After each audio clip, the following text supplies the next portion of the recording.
Hello world, GreatGizaPyramid.com. What do I call it? A free energy machine. Well, let's look at what you require here. All you need is water. And when we put water down into the system, not only does it fill this well, and it fills this moat out here, but the water will go through the rock, so instead of gushing through it, it'll trickle into the system, and it'll fill into the system, filling the bottom of the system up. Now, it'll fill up to about that water line, because water fills from the bottom up, so it's going to leave an air pocket in there. And in doing so, it's going to start to fill from here up. No big deal. Now, while it's doing that, because of the elements at play, you're going to get what easiest described as some electrolysis.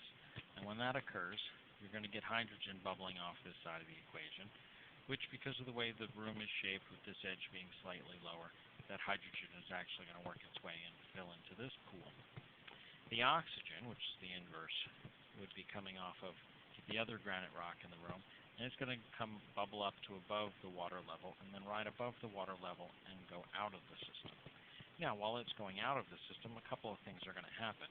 Now, there's a little notch in the ceiling just before the end, maybe about 6 feet before the end, and then it's a very smooth ceiling from there to the end. That's going to cause an air bubble, or in this case an oxygen bubble, to go, and then when it bubbles over the edge and comes up, you're going to get a hammering effect. Now, that hammering effect is going to go into sending a pressure wave back and forth. There's going to be some cavitation and some high pressure zones, and when all is said and done, these hydrogen, which because it actually passed through a magnetic field is going to be more like protons, are going to work their way into the water, potentially becoming neutrons and making the water heavy water, but in essence, the hydrogen is going to get mixed in with the water.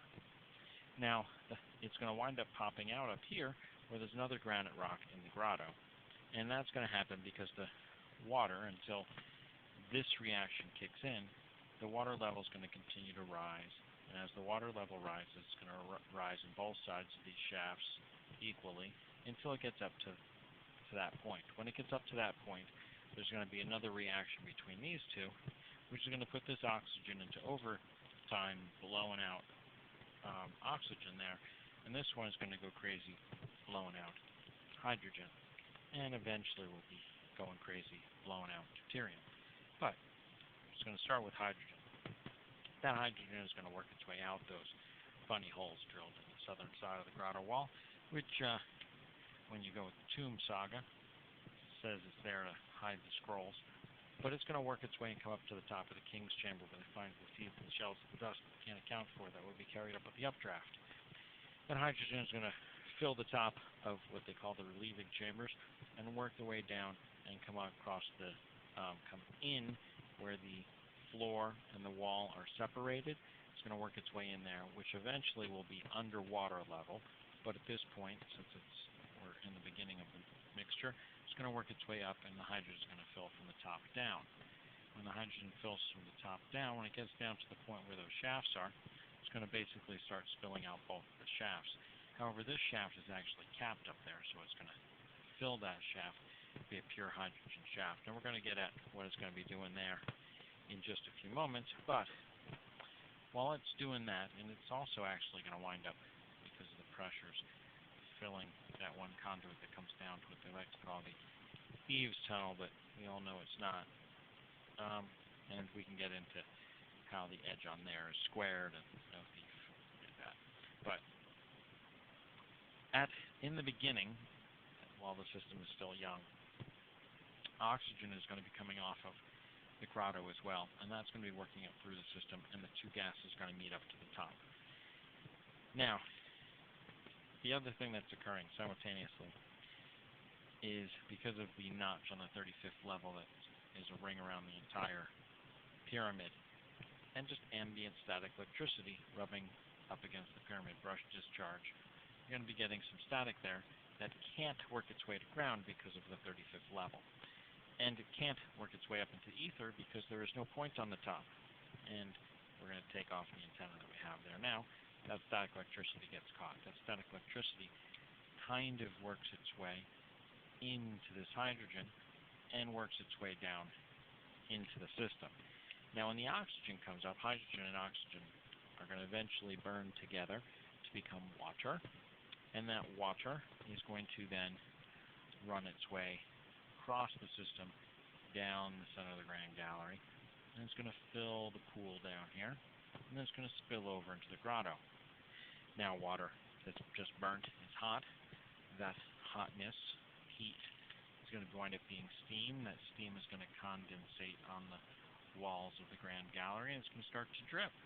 And as it drips, it's going to be coming down into the system. No big deal. As it comes down into the system, it's going to wind up filling this whole leg, and when it gets full enough, it's also going to work its way down into the grotto. But while it's doing that, every time that water is dripping, every drip it takes, it runs the potential of grabbing a piece of the static electricity and bringing it down into the system with it. And more is happening. It's bringing the static down into the system. And as it brings it down into the system, it's getting it past this 35th level, so it gets down to the lower portion, and it's actually the static rides on top of the water, since static electricity actually rides on the surface of it. And since there's more surface area over here, you're going to get an abundance of it. Once it reaches its capacity, it's going to actually jump through 5 inches of rock to the conduit, out and down. Now you can argue with Chris Dunn what the solution in that conduit was, but whatever it was appealing for the electrons to jump into it and work their way down and through the system and throughout the whole canal system and tunneling system that's throughout the Giza complex. But this is how the static electricity is harnessed, brought into the system, and tapped out of the system.